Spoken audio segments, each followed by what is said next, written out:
আমি এই রাজ্যে রাজবধূ। আমাদের এই রাজ্যে জাদু চর্চা করা নিষেধ। রাজাদেশ ভেঙে এই জাদুকর তার জাদু শিক্ষা বহাল রেখেছিল। মহারাজ তাকে রাজ্য থেকে বের করে দেন।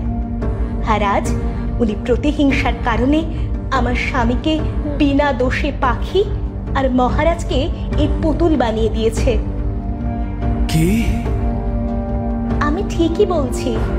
আমি তাদের সুস্থ না করে প্রাসাদে ফিরে যাব না, আর এই আগুনে পুড়ে মরব। যাও, বেরিয়ে যাও এখান থেকে। এখানে আসার সাহস তোমার হলো কেমন করে? তবে তুমিও তো রাজকন্যা, মানে রাজ রক্ত পেয়েছি। এবার তুমিও প্রাণ নিয়ে যেতে পারবে না। দাঁড়াও কাপালি, আমি তোমাকে শক্তি দিয়েছিলাম, কিন্তু তুমি তার অপব্যবহার করেছো। আজ থেকে তুমি বনের সবচেয়ে নিকৃষ্ট প্রাণী কেঁচো হয়ে জীবনযাপন করবে। আমার স্বামী আর মহারাজার ওপর সব মায়া শক্তি তুলে নিন, অপশক্তির বাহক। বেশ, তাই হবে, তবে আমাকে তার দাম দিতে হবে মেয়ে। আমি যে কোনো মূল্য দিতে প্রস্তুত। বলুন, কি করতে হবে আমাকে? তোমার স্বামীকে সাথে নিয়ে এক যুগ বনে সাধারণ জীবনযাপন করতে হবে। আর আমার কথার অন্যথা হলে তুমি চিরকালের মতো তোমার স্বামীকে হারাবে। আমি রাজি। আর তখনই আগুন নিভে গেল, কাপালিক জাদুকর কেঁচো হয়ে গেল, আর মহারাজ রাজপুত্র আগের মতো হয়ে গেল। তুমি সত্যি যোগ্য রাজবধূর কর্তব্য পালন করেছো। চলো মা, ওদিকে সবাই তোমার জন্য অপেক্ষা করছে। ক্ষমা করবেন মহারাজ, আমি আর রাজপুত্র প্রাসাদে যেতে পারবো না। কেন? এখানে কি তোমার কোনো অযত্ন হয়েছে পরিণীতা? না না, ওখানে সবাই খুব ভালো। তোমাদের ফিরিয়ে নিয়ে আসার জন্য আমি অপশক্তির বাহককে কথা দিয়েছি। রাজকুমারকে নিয়ে আমি এক যুগ বনে সাধারণ জীবন কাটাবো। আর এই কথার অন্যথা হলে রাজকুমারকে হারাতে হবে চিরদিনের জন্য। কিন্তু পরিণীতা, তুমি তো রাজবধূ। রাজবধূর এমন জীবন কি মানায়? এক যুগ কেন মহারাজ, আমি রাজপুত্রকে পাশে নিয়ে সারা জীবন বনে কাটিয়ে দিতে পারবো। আমি তোমার বাবাকে কি বলবো? তিনি বড্ড কষ্ট পাবেন। আমি ভালো আছি জানলে বাবা মায়েরা খুশি হবেন। আপনি প্রাসাদে ফিরে যান, সামনেই কোটাল পুত্র আমাদের অপেক্ষা করছে। কুমার, নিজের খেয়াল রেখো, আর পরিণীতা মাকে কখনো কষ্ট দিও না। মহারাজ চলে যেতেই রাজপুত্র আর পরিণীতা বনের মধ্যে তাদের থাকার জন্য জায়গা খুঁজতে শুরু করলো। আমি দুঃখিত স্বামী, আমি আপনাকে বনের সাধারণ জীবন দিয়েছি। আপনার অনেক কষ্ট হবে। পরিণীতা, আমার বড্ড ইচ্ছে ছিল আমি সমুদ্রের পাশে ছোট্ট একটা কুটিরে তোমার সাথে বাস করব। আমি মাছ ধরবো আর তুমি আমার জন্য খাবার বানাবে। ভালোই তো হলো, বলো? ওরা এগিয়ে চললো সামনে। তখনই ওদের দেখা হলো এক বুড়ির সাথে। বুড়ির অনেক কষ্ট, তাকে সাহায্য করার কেউ নেই। তোমরা কারা বাছা? এ পথে তো কেউ আসে না। আমরা দুজন থাকার জন্য আশ্রয় খুঁজি বুড়িমা, কিন্তু তুমি এখানে? আমার তো তিন কুলে কেউ নেই। দূরের গায়ে গিয়ে দুটো খাবার চেয়ে নিয়ে আসবো, আমার শরীরে সেই শক্তিটুকুও নেই।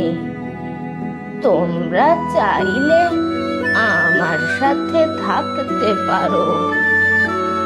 তাহলে তো ভালোই হবে, আমরা থাকার একটা জায়গা পাবো, আর আমি কোনো একটা কাজ খুঁজে নেব। তবে তো ভালোই হলো, আমাকে দুটো রেঁধে বেড়ে খাওয়াবে তো মা, আর গল্প করারও লোক পেলাম। পরিণীতা আর রাজপুত্র থাকার জায়গা পেয়ে বেশ খুশি হয়। এরই মধ্যে বুড়ির বাড়িতে চরকা দেখে পরিণীতার মাথায় একটা বুদ্ধি এসে যায়। আমি তুলো থেকে সুতো কাটতে জানি। স্বামী, তুমি সেগুলো বাজারে বিক্রি করলেই আমাদের চলে যাবে।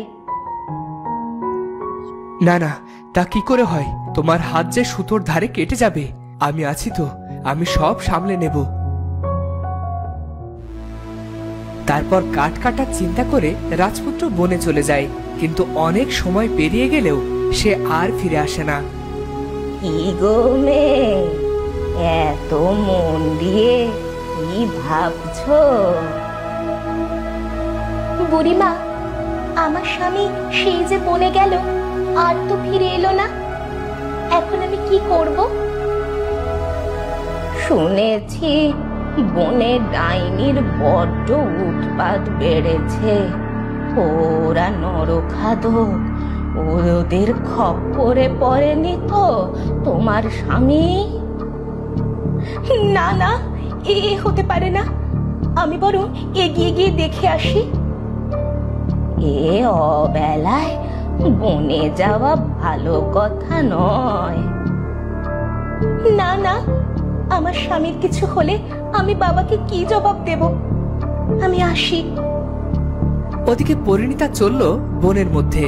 সে বনের কিছুই চেনে না, কিন্তু সে রাজকুমারের খোঁজ না নিয়ে যাবে না। এদিকে হঠাৎ রাজকুমারের মনে হলো কেউ তাকে অনুসরণ করছে। সে কারো হাসির শব্দ শুনতে পেল। এই গভীর বনে কে হাসছে? আমার উপর কি কেউ নজরদারি করছে? দেখি তো এগিয়ে গিয়ে।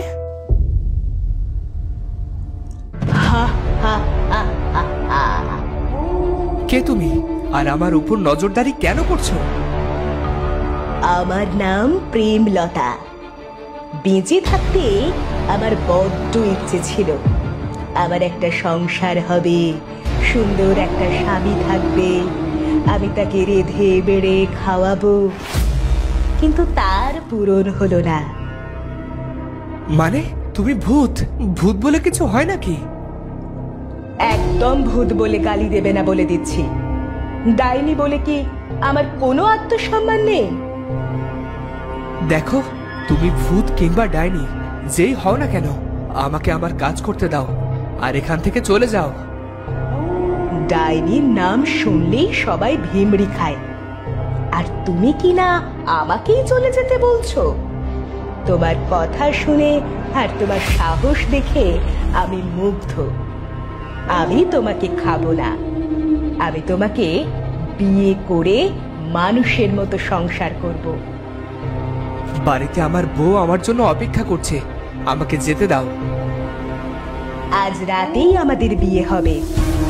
আমি তো সবাইকে নিমন্ত্রণ করব। প্রেমলতা ডাইনির বিয়ে বলে কথা। তখন ডাইনি রাজপুত্রকে নিয়ে চলে গেল তার গুহাতে, আর বনে খবর পাঠিয়ে দিল মানুষের সাথে ডাইনির প্রেমলার বিয়ে হবে। রাজপুত্র বারবার বেরিয়ে আসতে চাইছিল, কিন্তু ডাইনির খপ্পর থেকে বের হওয়া কি এত সহজ? আমাকে যেতে দাও, আমার স্ত্রী আমার ফেরার জন্য অপেক্ষা করছে। তুমি অবশ্যই ফিরবে, তবে আমাকে বিয়ে করে তোমার সাথে নিয়ে, নয়তো এখান থেকে তোমার মুক্তি নেই। এ আমি কোথায় ফেসে গেলাম? এবার এখান থেকে কি করে বের হব আমি? এদিকে পরিণীতা রাজকুমারকে খুঁজেই চলেছে। বেশ অদ্ভুত বন তো। এত গভীরে চলে এলাম, অথচ কোনো পশু পাখির আওয়াজ তো শুনতে পেলাম না। নাকি রাজপুত্রকে নিয়ে ভাবছি বলে সেসব আমার চোখ এড়িয়ে গেছে? তবে এমন ভুল তো আমার হওয়ার কথা নয়। পরিণীতা কিছুটা এগিয়ে দেখতে পেল মধুতে প্রজাপতির পা ডুবে গেছে, সে আর উঠতে পারছে না। তখন পরিণীতা প্রজাপতিকে সেখান থেকে উদ্ধার করলো। তুমি ছোট্ট একটা প্রজাপতি, একটু সাবধানে চলবে তো। তোমাকে অনেক ধন্যবাদ। আসলে আজ ডাইনির বিয়ে, আমি ওই মধু ওর জন্য উপহার নিয়ে যাচ্ছিলাম, পথে পড়ে সব নষ্ট হয়ে গেল। ওদিকে হয়তো বনে সবাই চলে গেছে। ডাইনির বিয়ে এসব হয় কখনো? হয় গো হয়। এই আজব বনে আরো অনেক কিছুই হয়। আমরা খালি চোখে যা দেখতে পাই না সব হয়। তবে ডাইনির বিয়ে হবে মানুষের সাথে, তাই তো সবার সেখানে যাওয়ার এত তাড়া। মানুষের সাথে ডাইনির বিয়ে? এ আবার কেমন বিয়ে? সেটা তো গেলেই দেখতে পারবে। তুমি যাবে আমার সাথে? যেতে তো মন টানছে, কিন্তু বনের মধ্যে আমার স্বামীকে আর খুঁজে পাচ্ছি না।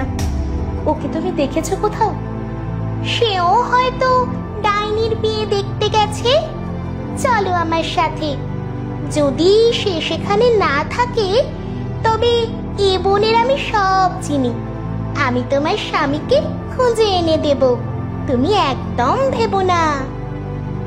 পরিণীতা প্রজাপতির কথা শুনে প্রজাপতির সাথে চলতে শুরু করলো।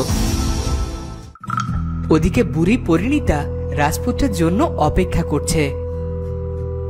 মেয়েটা আর ছেলেটা সেই যে গেল, আর তো ফিরলো না। ওরা কি পথ হারালো? এ বনের তো গুণের শেষ নেই। আমি বরং একবার গিয়ে দেখে আসি। বুড়ি চলল রাজকুমার আর পরিণীতার খোঁজে। আর এদিকে রাজকুমার কি করবে সে ভেবেই পাচ্ছে না। ডাইনি তো মহা খুশি, আজ তার স্বপ্ন পূরণের দিন। বনের সবাইকে ডাকলাম, কেউ এখনো এলো না কেন? ছাগলকে বললাম মালা নিয়ে আসতে, সে তো গায়েব। কি যে আমাকে একটু সুন্দর করে সাজিয়ে দেবে, হাতে একদম সময় নেই, নয়তো চাষি বৌদের শাড়ি চুরি করে নিয়ে আসতাম। এখানে বেশিক্ষণ থাকলে এই ডাইনির চিৎকার আমি পাগল হয়ে যাব। তো বন্ধুরা, ডাইনির সাথে কি রাজপুত্রের বিয়ে হয়ে যাবে? পরিণীতা কি করে পেরে উঠবে ওই ডাইনির সাথে? ডাইনি কি পরিণীতার কথা মেনে নেবে? দেখা হচ্ছে পরের ভিডিওতে। ধন্যবাদ।